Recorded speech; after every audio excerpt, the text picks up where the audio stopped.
Bagong umaga at bagong pag-asa muli ang sumalubong sa ating munting farm. At ngayong araw nga ang plano na itatayo ang bahay ng ating mga kambing. At sa awa ng Diyos, tumayo na.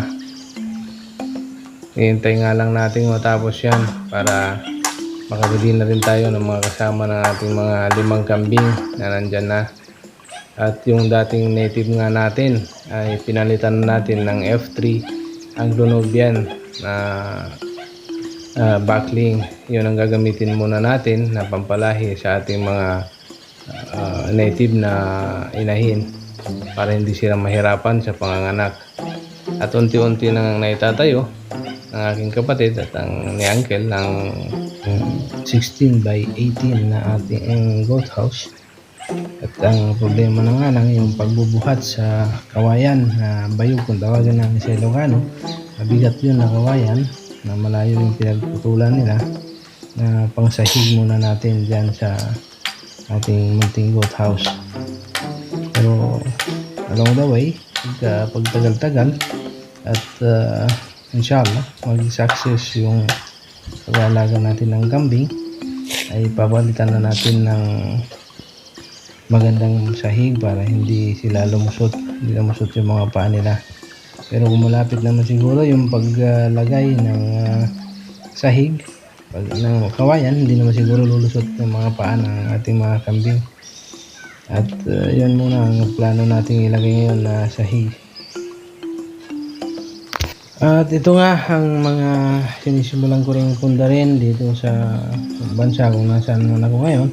Ay ito mga equipment na maaaring gamitin pag tayo na rin ang nandyan at gagawa ng mga bahay na ating mga kambing. Yung unti-unti na rin binibili natin dito sa ibang bansa na kinalalagyan natin. Mayroon ding mga mura na mga gamit dito. Maraming mga murang gamit dito para sa farm, tulad ng mga chainsaw, lagari at lahat ng equipment na pwedeng gamitin sa farm. Unti-unti na rin natin binibili. At inshallah pag tayo nakauwi din, tayo na mismo ang gagawa ng bahay ng ating mga alaga.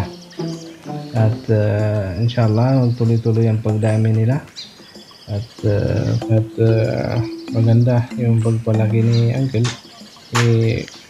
Nagpaplano tayong bumili ng mga hybrid na pwedeng alagahan din dyan. I-try niya kahit mga ilang piraso lang muna ng mga hybrid.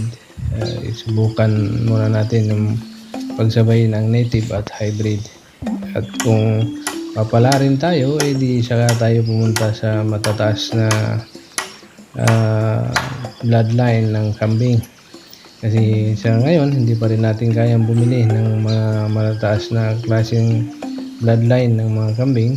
At magpaparami muna tayo ng native na siya rin gagamitin nating pang-upgrade sa ating mga alagaing mga kambing. At ito nga yung lugar na pinaplano pagka dumami na sila. Dito na tayo magbabakod at maglalagay ng magtatanim ng mga damo na pwede nilang kainin. At ito nga, may mga Madre de Cacao dyan na pwedeng kuhanan ng pagkain, pero pinapatry ko nga sa kanila na ipakain yung Madre de Agua, pero ayaw pa daw ng kambing kainin. Mas gustong kainin ng mga kambing namin ang mga Madre de Agua kaysa Madre de Cacao.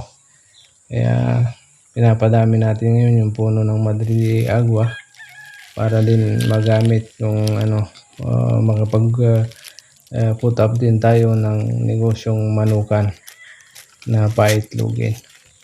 Napaganda nga ng lugar nito at ang financial lang ang kulang para ma-finance at ma-improve yung lugar.